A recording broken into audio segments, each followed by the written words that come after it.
வணக்கம் நண்பர்களே, இது வீடியல் விளாக்ஸ் கதை கேட்கலாம் வாங்க. நாம இப்ப கேட்டுட்டு இருக்கிற கதை என்னன்னா, கே ஜீவபாரதி அவர்கள் எழுதிய வேலு நாச்சியார்.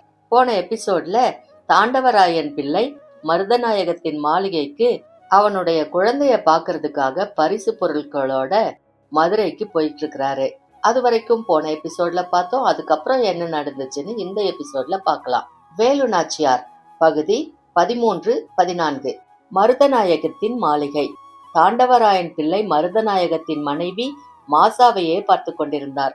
அவள் பார்வை தாண்டவராயன் பிள்ளை கொண்டு வந்திருந்த பரிசு பொருட்களின் மீதே பதிந்திருந்தது. சிறிது நேரம் அவற்றை தொட்டு பார்ப்பது, பின் அவற்றை தடவி பார்ப்பது, அதன் பின் தூர நின்று அதன் அழகை ரசிப்பது என மாசா மகிழ்ந்து கொண்டிருந்ததை தாண்டவராயன் பிள்ளை ரசித்துக் கொண்டிருந்தார். அப்போது சேடி பெண் ஒருத்தி மாசாவின் குழந்தையுடன் வந்தாள். அதை வாங்கி அணைத்து முத்தமிட்டாள்.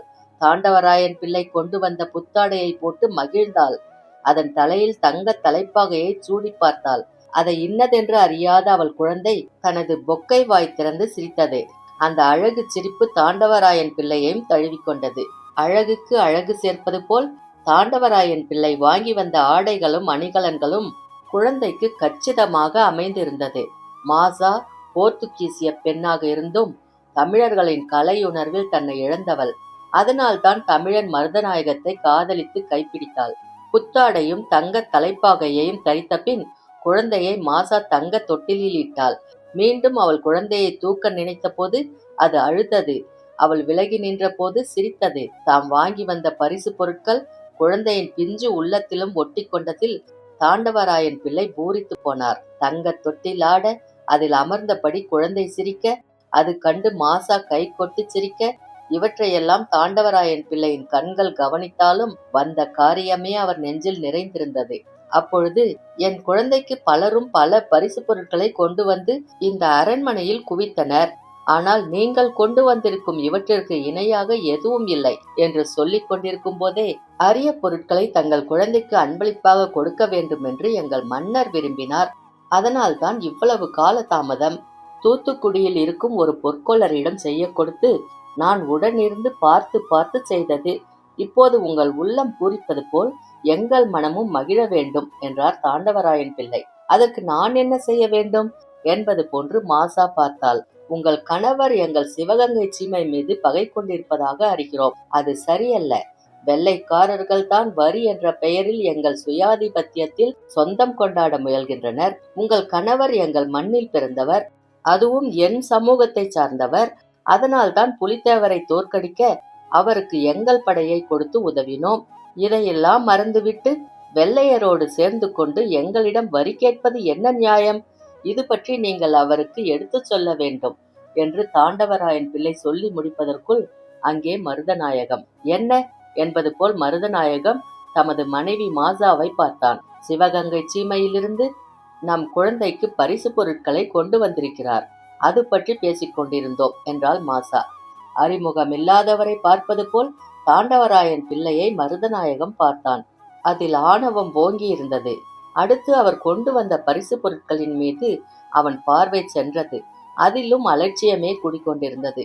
அதை அறியாத மாசா, சிவகங்கை சீமைக்கு வரி விலக்கு வேண்டுமாம் என்றாள். இதற்கு மாசாவிடம் பதில் சொல்ல விரும்பாத மருதநாயகம், சீமையின் அமைச்சரே, அரசு சம்பந்தப்பட்ட விஷயங்களை இங்கே பேசுவது எனக்கு வழக்கமல்ல. இரவு விருந்தினர் மாளிகையில் தங்குக. நாளை என் படை வீரன் ஒருவன் வந்து உங்களை அழைத்து வருவான். என் ஆலோசனை கூடத்தில் மற்றவற்றை பேசலாம். இப்போது நீங்கள் போகலாம் என்று ஆணையிடுவது போல் சொல்லி முடித்தான். அதுவும் சரிதான் என்பது போல் தலையாட்டிவிட்டு தாண்டவராயன் பிள்ளை விடை பெற்றார். விருந்தினர் மாளிகையின் பஞ்சு மெத்தையில் படுத்திருந்தும் இரவு முழுவதும் தாண்டவராயன் பிள்ளை தூக்கமின்றி தவித்தார். மருதநாயகம் நடந்து கொண்ட ஆணவ போக்கு அவரது தூக்கத்தை துரத்திவிட்டது. விடிந்தது. மருதநாயகத்திடமிருந்து அழைப்பு வரும் என தாண்டவராயன் பிள்ளை காத்திருந்தார். காலை மதியமாகி மதியம் மாலையாகியும் அழைப்பு வரவில்லை. மருதநாயகத்தின் படைவீரனுக்கு பதிலாக சிவகங்கை சீமையின் ஒற்றன் ஒருவன் ஓடி வந்தான். அவன் சொன்ன செய்தி தாண்டவராயன் பிள்ளையின் உள்ளத்தை சுக்கு நூறாக்கியது. மறுநாள் ஆலோசனை கூடத்தில் சந்திக்கலாம் என்று சொன்ன மருதநாயகம் இரவோடு இரவாக சிவகங்கை சீமைக்கு சொந்தமான திருப்புவனம் கோட்டையை தகர்த்தெறிந்தான். இதை நம்ப முடியாமல் தாண்டவராயன் பிள்ளை தவித்தார். இனி எதற்கு நாம் மதுரையில் இருக்க வேண்டும்? இது நம்பிக்கை துரோகமா, அல்லது இதுதான் அரசியல் சாணக்கியமா, இல்லை போர் தந்திரமா? எதுவாக இருந்தாலும் இழப்பு சிவகங்கை சீமைக்குத்தானே. இந்த கவலைகளை சுமந்தபடி தாண்டவராயன் பிள்ளை அவரை சுமந்தபடி பல்லக்கு சிவகங்கை நோக்கி. மன்னர் தொடங்கி மக்கள் வரை மருதநாயகத்தின் துரோகத்தை பேசி தீர்த்தனர். இந்த கயமை முன்னமே தெரிந்திருந்தால் எதிரியை களத்தில் சந்தித்திருக்கலாம். ஒன்று நமது வலிமையால் திரிபுவனம் கோட்டையை காத்திருக்கலாம், இல்லையேல் களத்திலேயே மரணத்தை தழுவியிருக்கலாம். எதுவுமின்றி ஏமாந்து விட்டோமே என்று அனைவர் உள்ளமும் அழுது தீர்த்தது. அவர்கள் மனக்காயம் மாற பல மாதங்களாயின. இனிமேல் எச்சரிக்கையுடன் இருந்தாக வேண்டும் என்பதை அவர்கள் நெஞ்சில் எழுதி கொண்டனர். வேலு நாச்சியாரின் உள்ளமும் கவலையால் கண்ணீர் சிந்தியது. இந்த துயரை மறக்க அடிக்கடி அவர் நாடி செல்வது சிவகங்கை அரண்மனைக்குள் இருக்கும் நந்தவனமே. அன்றும் அப்படித்தான் அங்கு வந்திருந்தார். உடன் ஒரு சேடிப்பெண். ஆதவன் ஓய்வெடுப்பதற்காக ஓடி மறையும் நேரம். செக்கர் வானத்தின் ஒளிக்கதிர்கள் நந்தவனத்திற்கு புத்தழகை கொடுத்து கொண்டிருந்தது. சிவப்பு, வெள்ளை, மஞ்சள் என பல வண்ண மலர்கள் தென்றல் பட்டு அசைந்தாடின. அவை வேலு நாச்சியாரை வரவேற்பதற்காக வளைந்து நிமிர்வது போல் காட்சியளித்தன. மலர்களில் மயங்கி கிடந்த வண்டுகள் ரீங்காரமிட்டபடி வெளியேறிச் சென்றன. அவை வேலு நாச்சியாருக்கு வாழ்த்தொளிப்பது போல் இருந்தன. இவற்றில் மனதை பறிகொடுத்தபடி உலா வந்த வேலு நாச்சியாருக்கு நடை தளர்ந்தது. கண்கள் சுழன்றன, கால்கள் செயல் இழந்தன. சற்று நேரத்தில் மயக்கமான வேலு நாச்சியார் மலர் செடிகளின் மீது மல்லாந்து விழுந்தார். அதுவரை ஏதோ கவனத்தில் இருந்த சேடிப்பெண் ஓடி வந்து வேலு நாச்சியாரை தூக்கினாள். முடியாமல் போனதால் பெரும் குரல் எடுத்து கத்தினாள். பஞ்சு மெத்தையில் வேலு நாச்சியார். கண்கள் செருகியிருந்தன. மன்னர் முத்துவடுகநாதரும் அமைச்சர் தாண்டவராயன் பிள்ளையும் மற்றவர்களும் கவலையோடு வைத்தியர் வருகைக்காக காத்திருந்தனர். செய்தி கேட்டு சிவகங்கை நகரமே அரண்மனை வாசலில் காத்து கிடந்தது. சிலம்பு வாத்தியார் வெற்றிவேல் அரண்மனை வைத்தியருடன் ஓடோடி வந்தார். வைத்தியர் வேலு நாச்சியாரின் நாடி பிடித்து பார்த்தார். சிறிது நேரத்தில் வைத்தியர் முகத்தில் புன்னகை பூத்தது. அரசே, மங்கையருக்கு வரவேண்டிய மயக்கம்தான் நம் மாதரசிக்கும் வந்திருக்கிறது. தங்கள் வாரிசு அவர் வயிற்றில் வளர்த்து கொண்டிருக்கிறது. அதனால் வந்த மயக்கம்தான் என்று வைத்தியர் சொல்லி முடித்ததும் மன்னர் முத்துவடுகநாதர் முகத்தில் 1000 சூரியன். தாண்டவராயன் பிள்ளையும் மற்றவர்களும் மகிழ்ச்சி வெள்ளத்தில். இதை காதில் கேட்ட மறுகணம் காணாமல் போயிருந்த சிலம்பு வாத்தியார் வெற்றிவேல் அனைவருக்கும் இனிப்பு வழங்கி தன் ஆனந்தத்தை வெளிக்காட்டினார். திருமணமாகி பல்லாண்டுகள் ஆகியும் வேலு நாச்சியாருக்கு குழந்தை பேறு வாய்க்கவில்லை. அது பற்றிய கவலை பலரை அரித்த போதும் எவரும் அதை வெளிக்காட்டியதில்லை. இப்போது சிவகங்கை சீமைக்குரிய வாரிசு வேலு நாச்சியார் வயிற்றில் வளர்கிறது என்ற செய்தி தெரிந்ததும் சிவகங்கை நகரம் விழாக்கோலம் பூண்டது. ஒவ்வொருவர் முகத்திலும் ஆனந்தம். தங்கள் வீட்டில் தலைப்பிரசவம் நடக்கப் போவது போன்று ஒவ்வொரு வீட்டிலும் உல்லாசம். மன்னர் முத்துவடுகநாதர் அனைத்து கவலைகளையும் மறந்து வாரிசின் வருகைக்காகவே காத்திருப்பது போல் காட்சியளித்தார். இந்த செய்தி ராமநாதபுரம் அரண்மனையையும் தொட்டது. அதனால் ராமநாதபுரம் மன்னர் செல்லமுத்து சேதுபதி சிவகங்கைக்கு ஓடோடி வந்தார். வேலு நாச்சியாரை கண்டதும் செல்லமுத்து சேதுபதி கட்டி பிடித்து உச்சி முகர்ந்தார். தலையை தடவி கொடுத்தார். ஆம், தாயில்லா குழந்தையான வேலு நாச்சியாருக்கு அவர்தானே தாயும் தந்தையும். குழந்தை பெறும் வரை வேலு நாச்சியார் ராமநாதபுரத்தில் தான் இருக்க வேண்டும் என்று செல்லமுத்து சேதுபதி வலியுறுத்தினார். தாய் வீட்டுக்கு செல்வதை தடுக்கவா முடியும்? இப்போதும் சிலம்பு வாத்தியார் வெற்றிவேல் ராமநாதபுரம் செல்லும் குழுவில் இடம் பிடித்து கொண்டார். வேலு நாச்சியாரை குளிக்க வைக்க 2, ஆடை மாற்ற 2, நேரத்திற்கு உணவு கொடுக்க 2, வைத்தியர் சொன்ன மருந்துகளை குறித்த நேரத்தில் கொடுப்பதற்கு 2, இரவில் துணையாக படுப்பதற்கு 2 என சேடி பெண்கள் பட்டாளம் ஒன்றையே மன்னர் செல்லமுத்து சேதுபதி நியமித்து விட்டார். இருப்பினும் வேலு நாச்சியார் மீது அவரது நேரடி பார்வையும் குறைந்த பாடில்லை. தன் குழந்தைக்கு குழந்தை பிறந்தால் என்ன பெயர் வைக்கலாம், ஆணாக பிறந்தால் என்ன பெயர், பெண்ணாக பிறந்தால் என்ன பெயர் என்று ஒவ்வொரு நாளும் ஒரு பட்டியலை தயாரித்துக் கொண்டிருந்தார் செல்லமுத்து சேதுபதி. சிலம்பு வாத்தியார் ராமநாதபுரத்திற்கும் சிவகங்கைக்கும் செய்தி சொல்வதிலும் வேலு நாச்சியாருக்கு தேவையான மருந்துகளை வாங்கி கொடுப்பதிலும் கவனம் செலுத்தினார். ஒரு நாள் மாலை தமது ஓய்வறையில் மன்னர் செல்லமுத்து சேதுபதி தூங்கிக் கொண்டிருந்தார். இவ்வளவு நேரம் அவர் தூங்கி வழக்கமில்லை. அதனால் அறைக்குள் சென்றார் சிலம்பு வாத்தியார் வெற்றிவேல். அடுத்த நிமிடம் அப்பூ என்ற அலறல் சத்தம் ராமநாதபுரம் அரண்மனை முழுவதும் எதிரொலித்தது. ஆம், சிவகங்கை சீமையின் வாரிசுக்காக காத்திருந்த ராமநாதபுரத்து மன்னர் செல்லமுத்து சேதுபதியின் உயிர் பறவை அவரது உடலை விட்டு வெளியேறி வெகு நேரமாயிருந்தது. பகுதி 14. ராமநாதபுரத்திலிருந்து மனைவி வேலுநாச்சியாரை சந்தித்துவிட்டு அன்று மாலைதான் சிவகங்கை மன்னர் முத்துவடுகநாதர் காளையார் கோயில் அரண்மனைக்கு வந்திருந்தார். கோயில் திருப்பணி பற்றியும் மக்கள் முறையிட்ட கோரிக்கைகள் பற்றியும் கலந்துரையாடிவிட்டு இரவு உணவையும் முடித்துக்கொண்டு ஓய்வறைக்கு சென்றார் மன்னர். பஞ்சு மெத்தையில் உடம்பை கிடத்தினார்.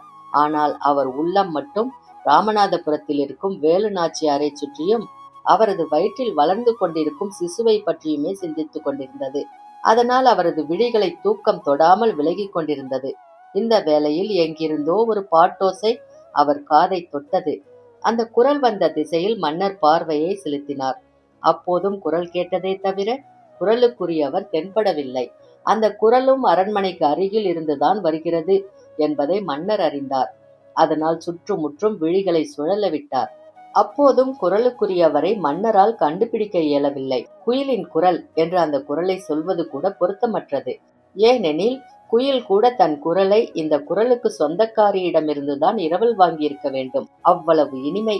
தேன் கலந்து தீஞ்சுவை இணைந்து மெல்லிய பூங்காற்றில் அந்த குரல் மிதந்து வந்தது. நேரம் செல்ல செல்ல அந்த குரல் மன்னருக்கு ஒருவித மயக்கத்தை தந்தது. அந்த குரல் எங்கிருந்து வருகிறது? அந்த இனிய குரலுக்கு சொந்தக்காரர் யார்? இந்த கேள்விகள் மன்னர் முத்துவடுகநாதரை அரண்மனையின் மாடிக்கு அழைத்துச் சென்றது. மாடிக்கு வந்ததும் குரலுடன் பாட்டின் வரிகளும் மன்னரின் செவிகளை தொட்டன.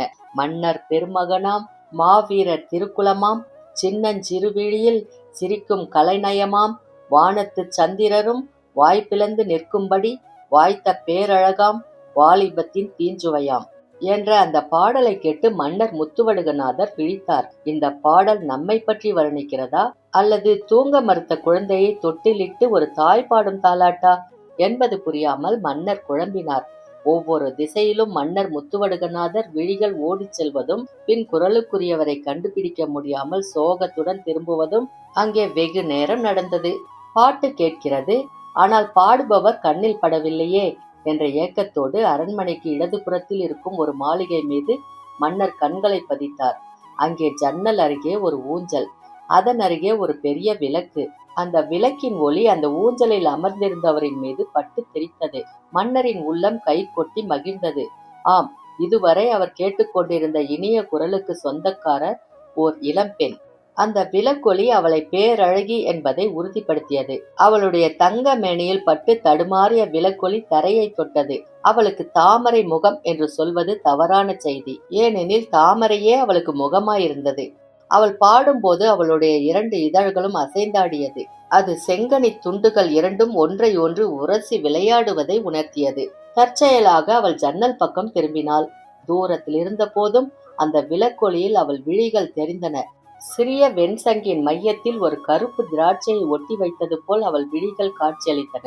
பாடலின் வரிகளுக்கு ஏற்றபடி கரு விழிகள் விளையாடி கொண்டிருந்தன. அடுத்தவர் கண்பட்டு அவள் கண்களுக்கு ஏதாவது தீங்கு வந்து விடுமோ என்ற எண்ணத்தில் அவள் இமைகள் மூடி மூடி திறந்தன. மொத்தத்தில் ஒரு சிறந்த சிற்பியின் கடைந்தெடுத்த சிற்பம் போல் அவள் காட்சியளித்தாள். வெகு நேரம் ஆயிற்று. இருப்பினும் அவளை பார்த்து கொண்டிருந்த மன்னர் முத்துவடுகநாதர் விழிகள் அவ்விடத்திலிருந்து விடுபடுவதற்கு விருப்பமின்றி தவித்து நின்றன. பாடிக்கொண்டிருந்த அந்த பாவை தம்மை 2 விழிகள் அளவெடுத்துக் கொண்டிருப்பதை அறியாமலேயே அமர்ந்திருந்தாள். பாடல் முடிந்தது.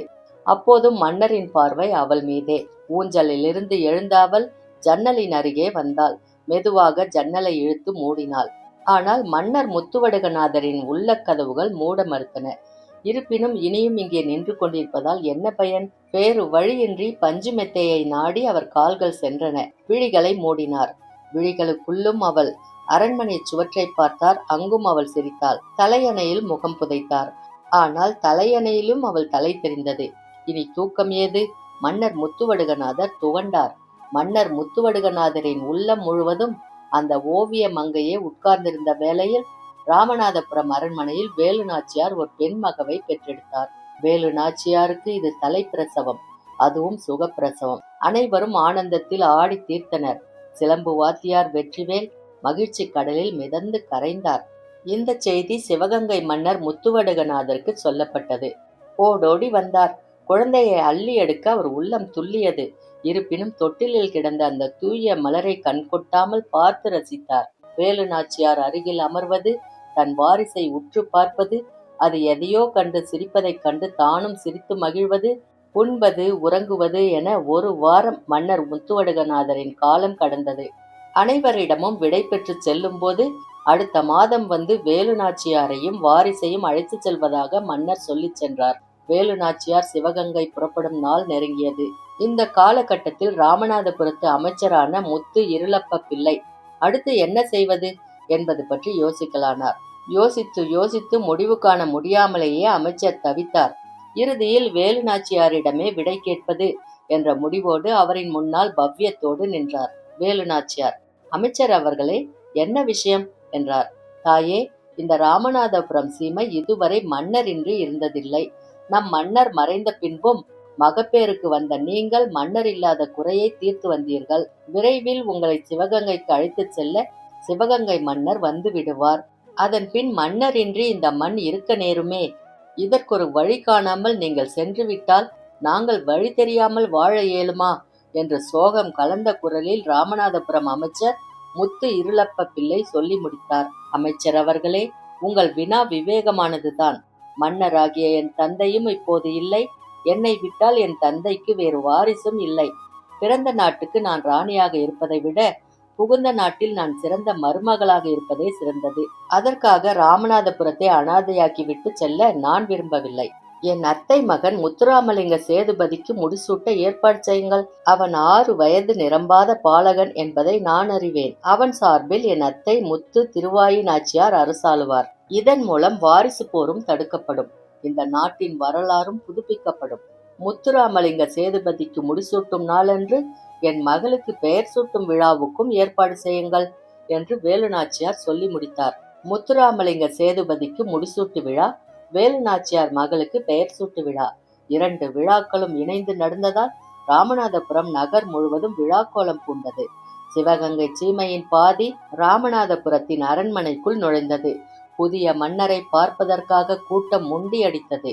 புதிய மலரை கண்டுவிட வேண்டும் என்று பெண்கள் கூட்டம் அலைமோதியது. முத்துராமலிங்க சேதுபதிக்கு முடிசூட்டு விழா நடந்து முடிந்ததும் வேலு நாச்சியாரின் மகளுக்கு வெள்ளைச்சி என்று பெயர் சூட்டப்பட்டது.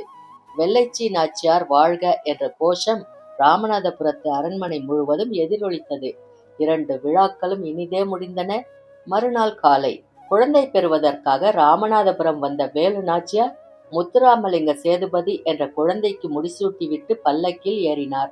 அவர் நெஞ்சம் முழுவதும் ராமநாதபுரம் சீமை, ராமநாதபுரம் அரண்மனை, மறைந்த தந்தை செல்லமுத்தி சேதுபதி, ராமநாதபுரத்தின் புதிய மன்னர் முத்துராமலிங்க சேதுபதி, ராமநாதபுரத்து மக்கள்.